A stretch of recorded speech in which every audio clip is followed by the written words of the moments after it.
Today we preview the 2025 Baltimore Orioles with Jacob Meyers from the Baltimore Sun. You're listening to the Bucko Banter podcast, brought to you by the Just Baseball Media Network. Cue music.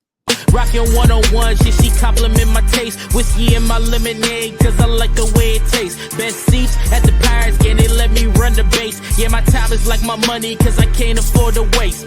Wifey is a lawyer, take my date to my dates. Order steak by the plates, and in case after case, run my race at my pace, clear the grass of the snake. Welcome back to another episode of Bucko Banner. We've got the first team preview of the American League. It's the Baltimore Orioles, and we're joined by a former rival of mine in the PAC conference, Jacob Meyers, who's now the Orioles reporter for the Baltimore Sun. Jacob, welcome on to Bucko Banner, man. Thanks for having me on, guys. Yeah, man, let's talk some Orioles baseball. Last year, 2024, 91-71, second in the AL East. You could probably say it's a disappointing year for the Orioles, all things considered, on how they were trending in the right direction. But they had a decent offseason, maybe not as much as you would expect to keep up in the AL East. But let's go through it real quick, Jacob, and then I want to get a grade from you. Via free agency, they added Ramon Laureano, Dylan Carlson, Andrew Kittredge, Charlie Morton, Tomoyuki Sugano, Gary Sanchez, and Tyler O'Neill, who we were hoping would come to the Pirates. And then via trade, they added Luis Vasquez and Daz Cameron. And then they lost in free agency James McCann, Austin Slater, John Means, Anthony Santander, Corbin Burns, Danny Kalum, Eloy Jimenez, and then via trade, they lost Blake Hunt. A lot of names I just listed off there. Can you summarize the offseason for me as a Baltimore Orioles guy and then give it a grade? Yeah, I think most people in the fan base would say good, but not good enough. New owner David Rubenstein took over almost exactly a year ago, last March. And the TLDR about the Orioles ownership situation is that for the past 7 years or so, really for all of the Mike Elias era since he took over in November of 2018, is that people didn't think ownership was willing to spend. You guys can certainly empathize with that over in Pittsburgh. Yep. And the Angelos family, particularly John Angelos, people didn't think they were willing to spend, and it matched up well with the rebuild. But then when the team came out of the rebuild, 23 and 24, you have teams that are ready to win, and they did, despite the fact that they have bottom 5 payrolls. And so David Rubenstein takes over, and people are like, oh, this team is going to go out, and they're going to spend big money. And on one hand, they did. I believe no team in Major League Baseball had a higher percentage increase in payroll this offseason than the Baltimore Orioles. However, it's easier to have a big increase when you start from a low number. It's like somebody who's 400 pounds losing a ton of weight. You know, it comes off pretty easy at the beginning, right? So they did invest in payroll, but they didn't go out and they didn't bring back Corbin Burns that people wanted them to do.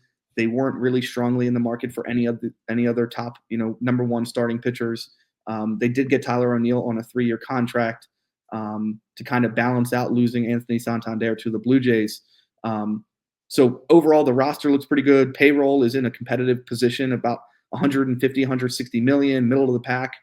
But people are still looking at this roster and saying, okay, you still have no commitments a year from now. You still haven't signed any of your young stars to extensions, and there's still some fear around that. So generally speaking, I'm a little bit more bullish on their offseason because I do like the players that they brought in and how the roster overall meshes and the depth of the roster. So I would probably say a B+.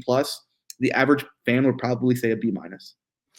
Yeah, I was just saying, like, you look at your losses. You got Santander and Corbin Burns. Like, those are two. That's a big bat and a big arm, right? And you'd say, wow, that's a lot. And you only brought in, some other guys like Dylan Carlson, Ramon Laureano, Kittredge, Morton, some vets. And the payroll was at 160 million. Not bad for a smaller market like Baltimore. But like you said, we talked about the Rubenstein family buying the team. Do you feel like Mike Elias is still clinging on to Astros tendencies in terms of like being conservative in the spending and trying to develop more? I mean, you got a lot of young talent. The Orioles have the luxury of having all these top prospects, especially bats coming up through the system. But it feels like they could have maybe spent big on an arm or traded for a big arm. What do you think there? Yeah, what's the saying?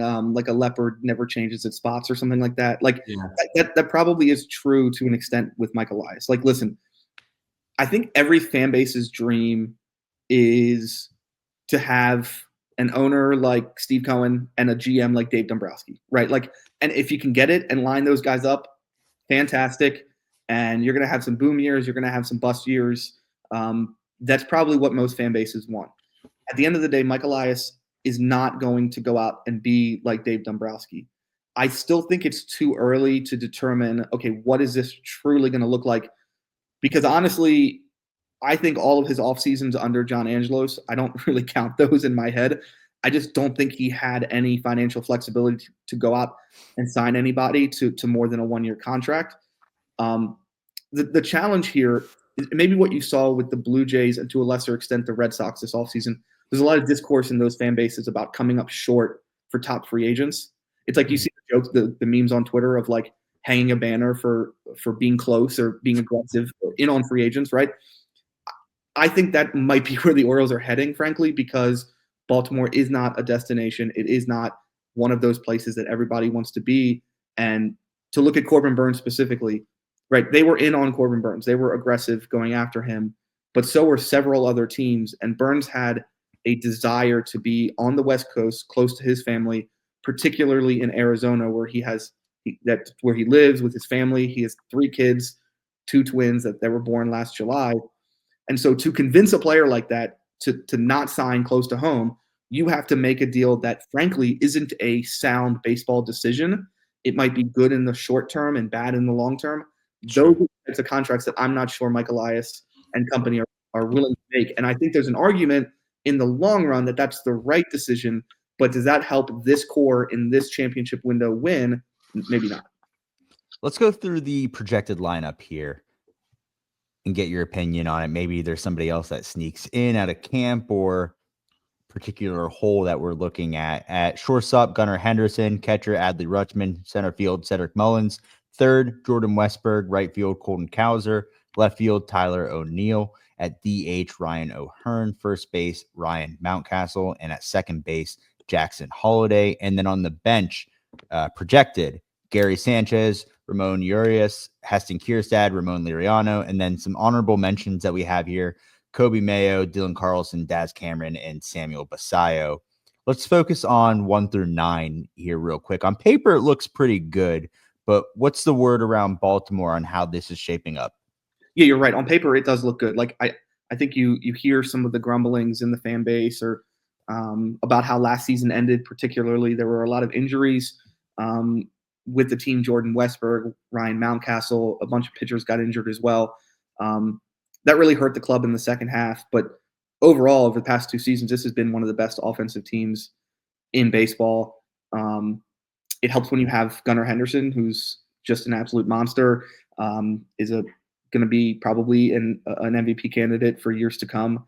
Adley Rutschman is the guy that a lot of people are looking closely to because he had a really bad second half. I think he hit like 180 or 190 in the second half. It's kind of vexing as to what happened. There's a lot of discussion. He took a foul tip off of his hand in late June. If you kind of just go from that day forward, the numbers don't look good. 3rd year in the league, and so maybe just the wear and tear of catching every day took its toll. But he looks great this spring. He looks like he's the typical cliche, the best shape of his life type of deal. It was weird with him last year. You saw him take a bunch of swings. Like, you remember, like Adrian Beltre would take swings and he'd land on his knee and it would Yeah.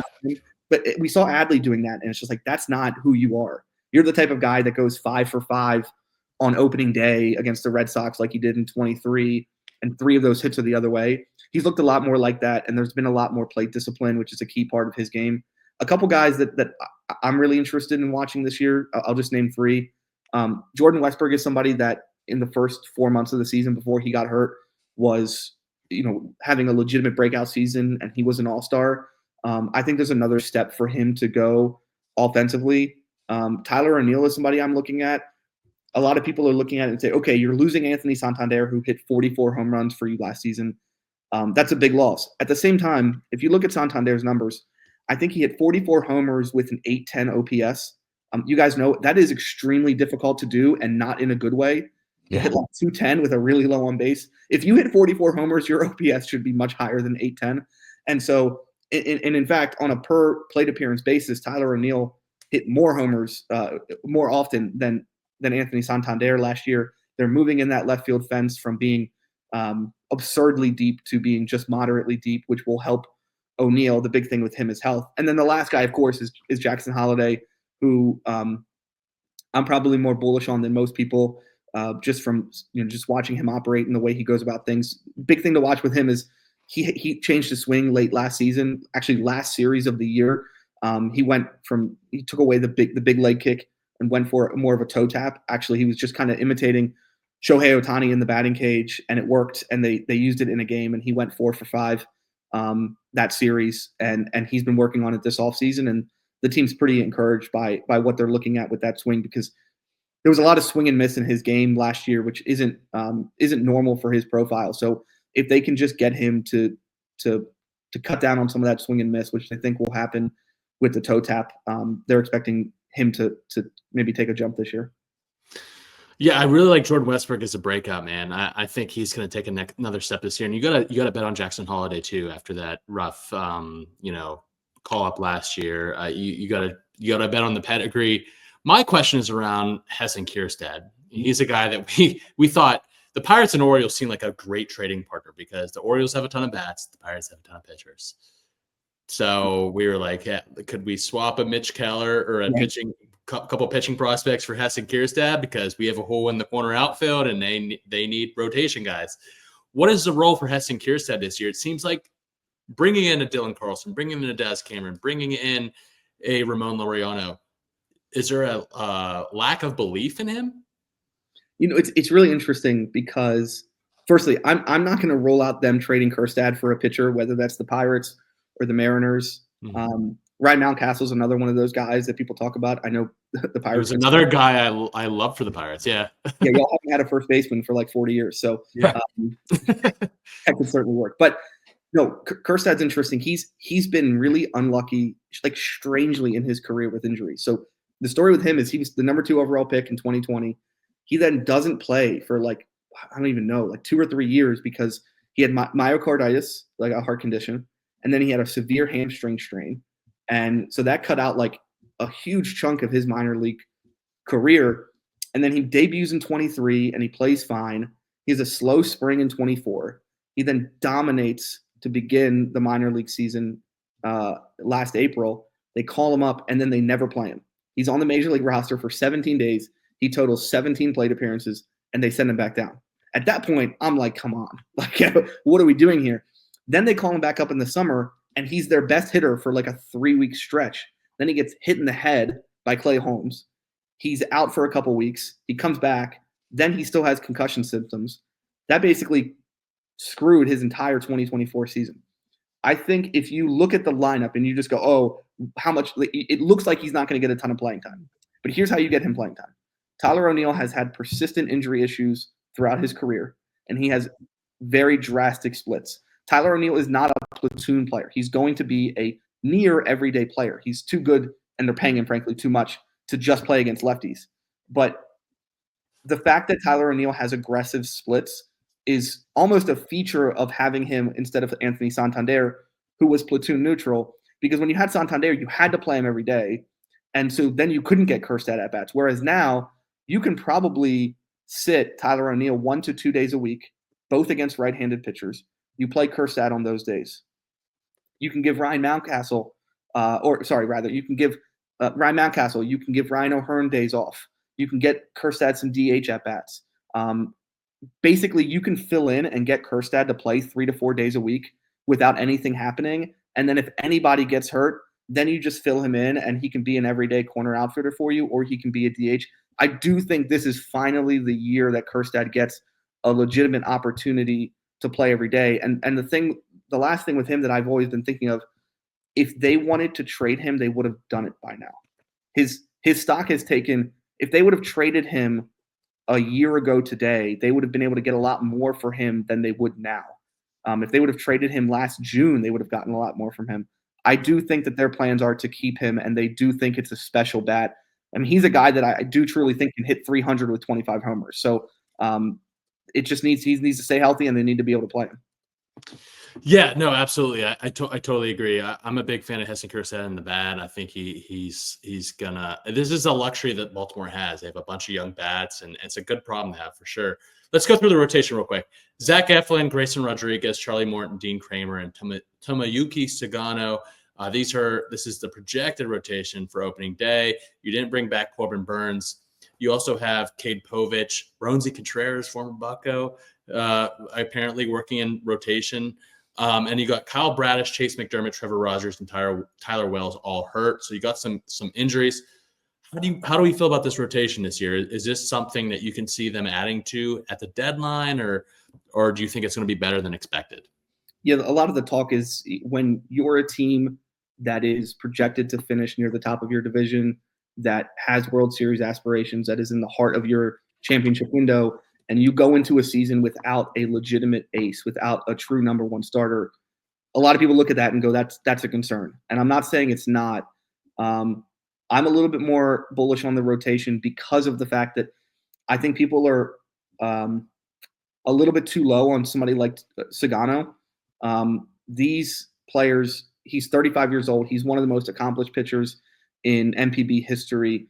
A lot of these players typically come over and they are there's a little bit of doubt surrounding them simply because we haven't seen them against major league competition. But I think we know at this point that if you are an elite talent in NPB, you make the adjustment just fine over here. He had my understanding of his stuff, and from watching him in bullpens and in live BP down in Florida, he's going to be one of the best command pitchers in baseball. His command is truly elite. I actually think the Orioles pitching coach described it as near 80 grade command, which is extremely rare. On top of that, they have Zach Eflin, who's also one of the best command pitchers. Love Zach Eflin. In baseball. Yeah. And so, listen, Zach Eflin is not a legitimate ace, but he is probably a low-end number one quality starter. If you had to rank every single starting pitcher in baseball, I would probably put him somewhere in that 20 to 30 range. So the question about what they do at the deadline as pertaining to if they need a true number one starter, go out and get a stud, go out and pay for a rental like Dylan Cease if the Padres are selling at the deadline. It probably depends on how well and whether they're healthy. Zach Eflin, Grayson Rodriguez, who people are expecting to take that next jump this season after he had a really good year last year but dealt with injury. And then Kyle Bradish is really the name to track. 2023 finished fourth in AL Cy Young voting. He dealt with elbow. He told us after the fact that he was dealing with some elbow pain in the second half of 23. He then gets a PRP injection in January of 24, misses the first month of the season, and then comes out. And if you look at his numbers through 8 starts in 2024, he was better than he was in 2023. The strikeout rate went way up.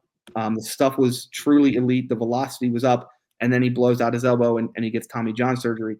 If he can come back in August, even if he's on a pitch count of like 85 pitches, that could make the difference for them. And that would add another starter to this mix, a guy that you're comfortable with starting in the postseason. There's a lot of depth in the rotation. There's not really that top dog.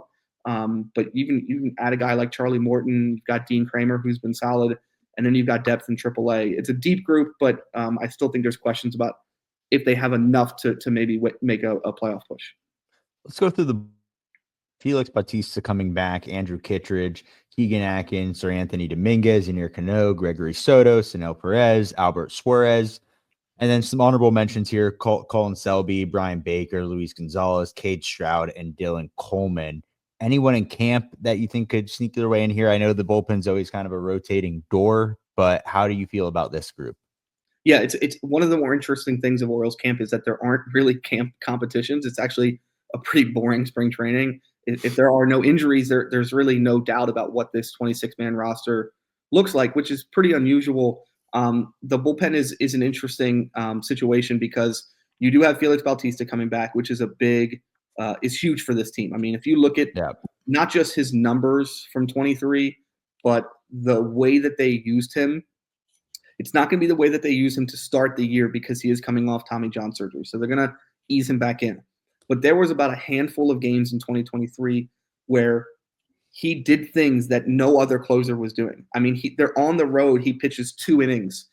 He pitches a scoreless 9th to send it to extras. And then in the 10th with a guy on second, he strikes out the side to strand that runner on second base and they win the game.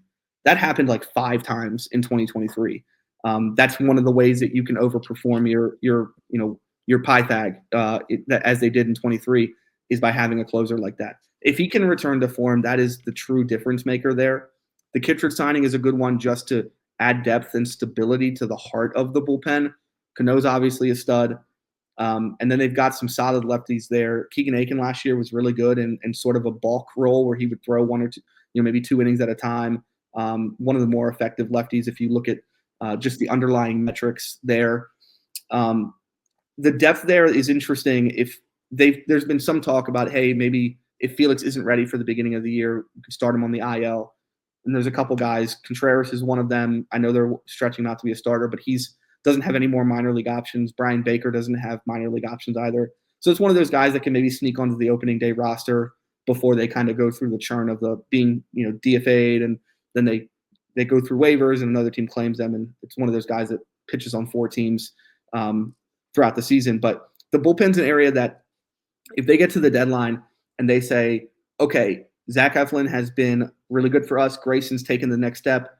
Kyle Bradish is coming back. If the rotation's in a great spot, I think the bullpen is an area, despite it being, if Felix is healthy, if everybody stays healthy, being a relative strength, I think that's an area that they could make even better and upgrade and go out and get an elite setup man, maybe a lefty to pair with Felix Bautista if they don't need a starter. And I don't think most people aren't expecting them to need a bat.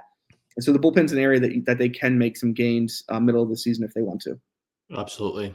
So how about prospects, Jacob? I mean, this team they've drafted really well. They've made some big acquisitions. Who are some prospects that you're really excited to follow this year, and also could be contributors to this year's roster? Yeah, it's interesting, right? So from 2022 to 2024, this was the best farm system in baseball, and they had the number 1 prospect. It went from Rutschman to Henderson to Holiday. Now it's ranked. The system is ranked 17th. But there are still studs at the top of their farm system. Are you guys familiar with Samuel Basayo? Absolutely. I love him. Dude. He's legit. So this is a legitimate, probably the best left-handed bat in the minor leagues. Probably 70 grade power, still growing into his body. Does he stay at catcher? I honestly think that their plan in the future. So Basayo is going to begin the year in AAA. He got there at the end of last season in his age 19 season. I think what they're hoping is that both he and Adley from 2026 on are their 2 catchers, and maybe Adley catches 100 games and Basayo catches 62 or something like that. And then the other one can DH or the other one can play first base. Basayo is also playing a good bit of first base. It would be a unique sort of system, but sure, that would be one of the best catching duos in baseball history. It would be insane to have those 2 guys there. Basayo is legit. I've been really excited to see. I've been high on him for a while, and it's been nice to see him rise up. I mean, all of the rankings have him top 15, but I think Fangraphs is even higher on him. I think they have him 3rd or 4th on their rankings, just because you don't see left-handed power like this. I mean, the home run he hit the other day went viral. It went almost 450 to center field. So that's one prospect that a lot of people are interested in. Another one, of course, is Kobe Mayo. He struggled big time when he reached the major leagues last year, and where he fits defensively is a question mark. The defense at third base isn't great. It looks like he's improved steadily over the years, but whether he can fit in there, some people are thinking he's going to be a first baseman for this team long term. So when Ryan Mountcastle either gets traded or once he reaches free agency, Mayo could be there. And there's a couple other guys that they have some. Now that they're not drafting at the top of the drafts, they've kind of fallen into the middle or later parts of the first round. So Enrique Bradfield is somebody that's really interesting. That's 80, yeah, 80 grade speed from Bradfield and 80 grade defense. And so the question with him is whether the bat's going to come along and whether he's going to be able to hit for any amount of pop to stand out in the major leagues. Beavers is another one that the numbers haven't really matched the profile, but I know the organization really likes him. And then the pitching is interesting. No organization in baseball strikes out more pitchers in the minor leagues than the Orioles, despite the fact that they really haven't invested much at all in terms of draft stock into their pitching. But there's a couple guys, low A-ball guys like Keeler Morph is a 19-year-old that throws 100 miles an hour. But those guys, they're going to get hurt. It's going to take years before you. Kiefer Lord. Kiefer Lord is another one. He's a former D3 guy that then transferred to, I think, the University of Washington maybe for his last season, and then got drafted, and he throws hard, but he got TJ last year. The pitching prospects are always weird because you just know if they're like 19 years old in low A, it's like, okay, they're going to get TJ at some point. Yeah. How is that? Where's that 18-month recovery going to come in there? But the farm system, despite it not being what it once was, I still think it's pretty deep, and we're going to see, okay, how much of this Orioles farm system or how much of this organization was built up from having these top picks, right? You're not going to miss on Adley Rutschman. You're not going to miss on Jackson Holiday. Maybe you lucked into Gunnar Henderson or whatever. Now we're going to see, okay, this player development, how good is this organization at developing players? What about a pick to click? Who's going to help take this team to the next level in the AL East this season? So define pick to click, like somebody who's going to have a breakout year or who's going to be a big contributor in order to push this team to the next level. Okay, I'll get one. And this is mostly because I'm terminally online, and so I've seen this player is every team has this guy. It's like a pitcher who's like a number 4 starter, and then the fan base like hates that guy. I'm gonna say Dean Kramer. I love it. Yeah. So I don't even know how much I believe this. I've just been so annoyed about the discourse. It's the guy who's like, he's been a number 4 starter for 3 straight years, and despite the fact that there have been underlying improvements, it hasn't shown up in his ERA, and there's been some frustrating outings. He had a really bad one in the playoffs against the Rangers in 23. Sure. So there's like portions, like Brandon Hyde comes out to start spring training, and he's like, Dean Kramer's a guy that I'm expecting to take that next step.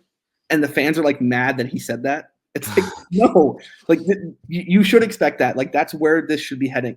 I'm really intrigued with Dean Kramer because he's somebody that I believe his strikeout rate has improved in each of the past 2 seasons. His home run rate was a big problem in 23. It wasn't last year. That's due to him changing some of his pitch mix. His cutter gets crushed, but it's one of those pitches that it's important as part of the whole. He's got a 6-pitch mix. He introduced a kind of a split changeup last year that really helped him a lot. And so it would not surprise me if Dean Kramer takes the next step this year and is somebody that you're looking at the end of the year and saying you're happy that this guy is going to start a playoff game instead of what it's been in the past where we have to start Dean Kramer in a playoff game. And so that's somebody that when I'm looking at this team, and it's weird for me to be more bullish on the Orioles, just like TLDR, like I'm sort of a pessimist at heart. I projected them to win 88 games in 2024, and I was directionally correct. Most people were projecting them to win much more than that, right? They win 101 in 2023, and then they go out and acquire Corbin Burns. But I was expecting some regression. So I'm normally, a little bit more bearish about this team. But this year I'm a little bit more optimistic because I do like the fits of a lot of the moves they've made. And I do see that some guys like Dean Kramer, like Colton Cowser, like Jordan Westberg, like Jackson Holiday, that these guys can improve. So Dean Kramer would be my pick. All right, Jacob, before we let you go, how about a 2025 prediction? It could be a results-driven prediction, team prediction, or a player-oriented prediction. Anything, whatever you want to give us. Ooh. Let's hear it. Wait, so what were the three categories you just said there? It could be results driven, like end of year result, or a team driven result of any kind, or a player result, like an MVP or a Gold Glove or whatever. Okay. So, I'm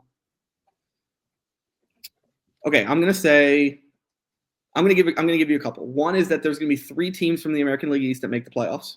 Okay, I like that. Yeah. So I think the AL East takes bounces back. Right, 2023, 3 teams made the playoffs, and then last year was a little bit of a down year.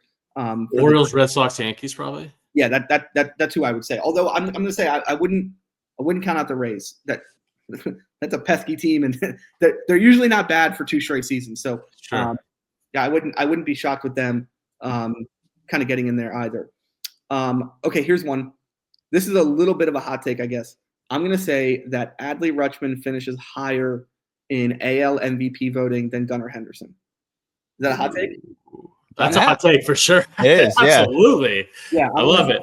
Yeah, I'm gonna say that's my hot take, and then I'll give you one more, which is that by the end of the season, I don't know if I believe this, but I'll say it anyway.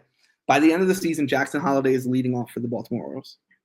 Love that. Ooh. Because listen, if you look at, I think that there's a chance that he steadily improves throughout the year, and if this lineup, if you make out the lineup, it looks really good with him at 9. But if he is able to be a leadoff hitter, which his profile is as a leadoff hitter, if he's able to be that guy, if he's patient enough, if he's making enough contact, if he can be their leadoff hitter, then you make the lineup. It looks that much stronger to have Adley at 2, then Gunnar at 3, and then you bump everybody else down. So I'll go with that. Awesome. Love that. Well, hey, man, we appreciate you joining us. Where can our listeners find you at? Yeah, just go to the Baltimore Sun's website or follow me on Twitter at @JCalvinMeyer. I appreciate you guys having me on. Thanks, man. Thanks, Jacob. Appreciate it. Best seats at the Pirates game, they let me run the base. Yeah, my time is like my money, cause I can't afford to waste. Wifey is a lawyer, take my date to my dates or the steak by the plates and